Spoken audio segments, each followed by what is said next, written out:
Hi good morning. तर स्वागत आहे तुमचं नवीन एका ब्लॉगमध्ये. तर मस्त सकाळी सकाळी फ्रेश झाली आहे आणि अत्यंत नाही तर अत्यंतच्या सगळ्या जबाबदाऱ्या आमच्यावर राहत्या. कारण कसं आहे सकाळी आम्ही दोघी पण मग थोडंसं लवकर उठतो. तसं कसं अत्यंत राहते खाली बाबाला पाणी द्यायला यायला, त्यामुळे आम्ही थोडं 5-10 मिनिट लेट येतो. पण आता अत्यंत नाही तर आम्ही दोघी पण लवकर उठतो थोडंसं, कारण बाबांना पाणी द्यायचं राहतं. बाबा लवकर आंघोळ करतात आणि परत बाकीचं पण घरातली सगळे कामं वगैरे, त्यामुळं थोडंसं लवकर उठतो आणि कानामुळं पण लवकर आवरायचं असतं, त्यामुळं थोडं लवकरच आवरतो. तर चला आता तुळशीची पूजा वगैरे करते मस्त आणि बाबांसाठी चहा ठेवते. आणि आज पण काय पावसाचं वातावरण वाटत नाही, पण छान आहे. थोडंसं पाऊस उघडलं आहे तर थोडं मस्त पण वाटतं आहे. रोजच पाऊस म्हणल्यावर थोडं बोर पण होतं. तर चला आता पटपट कामं आवरून घेते कानं उठायच्या आत. तर आज मला बनवायची काळी मटकी. दररोज शेंगदाण्याच्याच भाज्या होत्या, म्हटलं आज जरा मटकी वगैरे बनवून मस्त काळी भाजी.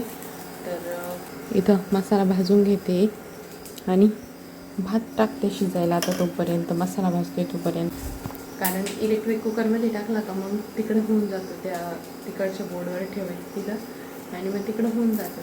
मग तसं भात पण होतो आणि साईड बाय साईड स्वयंपाक पण होतो.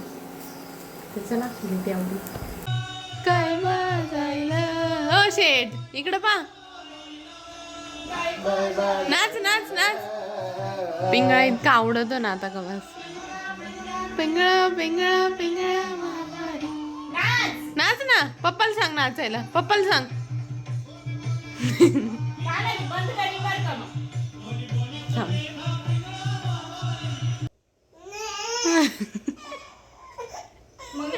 मग नाच नाच. शेतकऱ्याला लेट जेवायला भेटत. रोज 9ला जेवणारा माणूस आज 11:30 वाजले आणि आत्ता जेव राहिले. लई काम या पोराला. कसं वाटतंय तुम्हाला लई दिवसातून असं काम करून? चांगलं वाटतं. शरीर किती आळशी झालंय ते कळलं. हा ना. एक सीझन तुम्ही पूर्ण शेती करून पाहते का? काम करून तुमचं ऑफिसचं काम करून माणसाने नवीन एक्सपिरियन्स जे ऑलरेडी माहिती नवीन एक्सपिरियन्स आहे. हा ऑफिसचं काम पण हे पण दोन्ही पण रोज नवीन नाही. मग का जुनं आहे का? मी शेतकरी म्हणले, शेतकऱ्याच्या बायकोला पण काम. मी पण येईन राहणार. 11:30 वाजता पंचायती नाही करावं. मी पण येईन. तुम्हाला काय वाटतं मी नाही येऊ शकत का? चॅलेंज नका करू मला तुम्ही. तुझ्या पप्पाने कधी शेतीत काम करायचं केलेलं आहे. असंच एकदा मका टाकायला गेले होते. हा 1-2 वेळा गेले असं. मग चला शेट आले आंघोळ करून. त्यांना लई झोप येईल, पण त्यांना कळानाची काय करावं. आता त्यांना मी कपडे वगैरे घालतो. आणि काय झालं आता आहे ना, बाबा चालले होते रानात, कारण सुनीला आता पेरणी करून आले. बाबाला पाहायचं असं नाही काय कसं केलंय. मग बाबा मोनाला घेऊन आले तिकडून. बाबाला माहित होती हे दोघं कोणी तयार होणार नाही. आता हे तर आत्ताच आले आणि दादांना काम आहे आता. मग मोनाला घेऊन आले. मोनाला सुट्टी आणि मला म्हणे गाडीची चावी दे म्हणे, मी येतो म्हणे रानातून चक्कर मारून. मग मी यांना सांगितलं. यांना असं वाटलं की बाबा एकटेच गाडी चालले. एवढे नको चावी नको देऊ म्हणे, कारण बाबा चालवायची गाडी आधी, पण आता बऱ्याच दिवसाची नाही चालवत. आता गुडघे पण दुखते वगैरे. यांना वाटलं अरे बाबाच चालले का याचे. मग म्हटलं अहो बाबा नाही, मोना पण. कसं म्हातारं झालं माणसाचं थोडं असं वाटतं नको पडलं बिडलं. चालू शकते पण रिस्क घेऊशी नाही वाटत. गाईज मला कोणीतरी म्हटलं होतं की कोल्ड कॉफीची रेसिपी शेअर करा. एक दिवस सुनील कॉफी करत होती तेव्हा, तर आधी पण मी दाखवले, पण आता दाखवते त्यांच्यासाठी. 1 चमचा साखर घेतली, कारण ते कमी साखर घेता म्हणून. तुम्हाला जास्त घ्यायची जास्त घेऊ शकता. आणि 2 चमचे ही घेतली कॉफी. आता त्याच्यात थोडंसं पाणी टाकून चाळणीने असं चांगलं मिक्स करते. थोडंसं पाणी टाकते, चाळणी घ्यायची आणि असं करायचं. हे बघा जोपर्यंत कॉफीचं असं टेक्स्चर होत नाही तोपर्यंत असं ढवळत राहायचं. तर आता झालं आहे. मी आता ग्लासमध्ये थंड दूध घेते आणि त्याच्यात बर्फाची क्यूब टाकते. तर गाईज आपली कोल्ड कॉफी रेडी झालेली आहे. मी थोडासा वरून डिझाईनचा प्रयत्न केला आहे, माहीत नाही सक्सेस झाली की नाही. मिस्टर सुनील जाधव, मी त्याच्यावर डिझाईन केली पाहिजे का? Oh, such a wonderful cockroach. हो, इथे असतात ती खराब झाली. Oh, nice efforts. या साईडने बघितलं तर असं ओम वाटतंय, थोडा चांगलं वाटतंय मला ओम बघूनच. हां, इकडून पाहिलं तरी वाटतंय. नाही, इकडून पाहिल्यावर जास्त चांगलं ओम वाटतंय. हां, म्हणजे थोडंसं समजूनच घ्यावं लागतं का ओम आहे, पण मग वाटतंय. तो वाटून घ्यावा लागतो, तो दिसत नाही. Thank you very much for the coffee. मला ना कोणीतरी रेसिपी विचारली होती. मला असं काय वाटतंय तू याच्यात एकच पुडी कॉफी टाकली. अहो, 2 टाकल्या, पाहून या तिथं किचनवर अजून पडलेले. जस्ट डबल चेक केले. हां, डबल चेकिंग. मग विश्वास नाही तर घेऊ नाही ना. आयती माहिती दिली त्याच्यात पण. तू पिली का? मला नाही आवडत तसं कॉफी बिफी. मी फक्त आमच्या कॉलेजच्या कॅन्टीनची कोल्ड कॉफी प्यायची, ती एकदम बेस्ट होती. मस्त आहे. उन्हाळ्यात आम्ही फक्त कोल्ड कॉफी पिणार 4 वाजता. आणि इतर वेळेस कधी असं चहा वगैरे कॉफी नव्हतं घेत, पण लईच असं वाटलं ना तर कॉफी घ्यायचो. कारण आमच्या कॅन्टीनची कॉफी लई छान राहायची. आमच्या कॅन्टीनची कॉफी वाव. संजीवनीच्या कॅन्टीनची कॉफी खरंच लई छान राहायची. म्हणजे हॉट कॉफी पण आणि कोल्ड कॉफी पण लईच मस्त राहायची. माझा एक व्हिडिओ पण आहे असं कॉफी पिताना मी फुकते, माझ्या मैत्रिणींनी काढलेला आहे. वाटलंच तर मी तो आजच्या ब्लॉगमध्ये ॲड करेल. कॉलेजच्या टाईमचा व्हिडिओ आहे, मी ॲड करेन.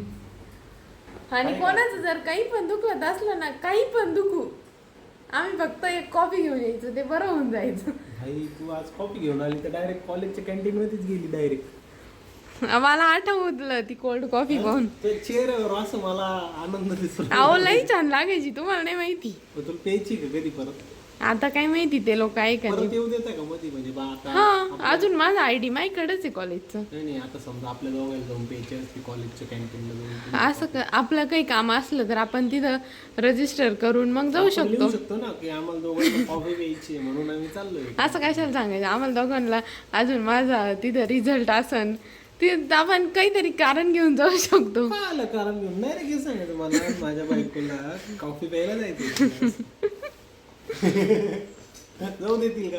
कॉलेजच्या कॅन्टीनची coffee, college hot coffee, cold coffee आणि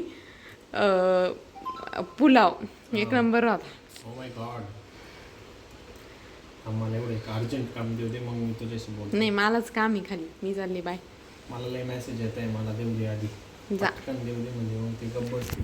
चला, यांच्या कॉफीवरून मला कॉलेजची कॉफी आठवली. पण खरंच यार, रिअली लई छान होती. आणि असं मैत्रिणींसोबत बसून पिण्याची मजा पण दाव वेगळीच राहायची. असं मला कधी एवढं कॉफी वगैरेची मी कधी शॉकिंग नाही. चहा तरी पिते मी, पण कॉफी वगैरे मला असं काही नाही काही सवय असते अभ्यासात कॉफी प्यायची खेळते. माझं असं नाही, पण मला कॉलेजच्या कॅन्टीनची कोल्ड कॉफी लई आवडायची आणि त्यामुळे मी प्यायचीच फक्त उन्हाळ्यात, बाकी इतर वेळेस नाही. तर काहीच आमची चालू आहे आता संध्याकाळची स्वयंपाकाची तयारी. आणि सुनील आणि दादा चालले आहे वावरात, कारण 1-2 साऱ्या मका टाकायची राहिलेली आहे. ते म्हणजे ट्रॅक्टरने ते वळून एवढी चांगली तिथे टाकतानाच त्यांनी साईडला, त्यामुळे ते दोघं चालले आहे. दिदींना पण नेणार होते, पण आता काना उठला आहे आणि दोघींना थांबावं ना, तर स्वयंपाक पण चालू आहे. त्यामुळं रागे म्हणे नकोच, आता आम्ही दोघंच. तर आता ते दोघंच चालले. आणि आम्हाला बनवायची आज शेवयाची खीर, डाळीची मिरची आणि बाजरीची भाकरी. तर डाळीची मिरची म्हणजे कशी बनवायची माहिती का? आम्ही तर पहिल्यांदाच ट्राय करतो आहे, आम्हाला पण माहीत नाही काय रेसिपी, पण आत्याने एकदा बनवली होती. तर आता हरभऱ्याची डाळ थोडा वेळ गरम पाण्यात भिजू घातली आणि आता ती आम्ही कुकरमध्ये शिजायला टाकली. आता ती कांदा वगैरे टाकून, लाल मिरची वगैरे थोडीशी घट्ट अशी बनवायची. हां, तर आम्हाला माहीत नाही कशी बनवायची, पण करणार आहे आम्ही ट्राय. आणि आता हे रानात चालली, तर कानाला चक्कर मारायचा होता, त्याच्यासाठी आता ते तिकडं गेले चक्कर मारायला आणि आता दीदी त्याला घेऊन येतील. दादा तर तोपर्यंत पुढं पण गेली. तर डाळीसाठी इथं आलं लसूण पेस्ट, 2 मिरच्या कापून टाकल्या आणि कढीपत्ता आणि कांदा परतून घेते. आणि डाळ पण अशी थोडीशी शिजून घेतली, जास्त नाही. आणि सोबतच दीदींनी इकडं शेवया वगैरे ड्रायफ्रूट सगळं भाजून घेतलं आहे खिरीसाठी, कारण गरम गरम करायची. मग सुनील आणि दादा आले की मग तेव्हा करू खीर.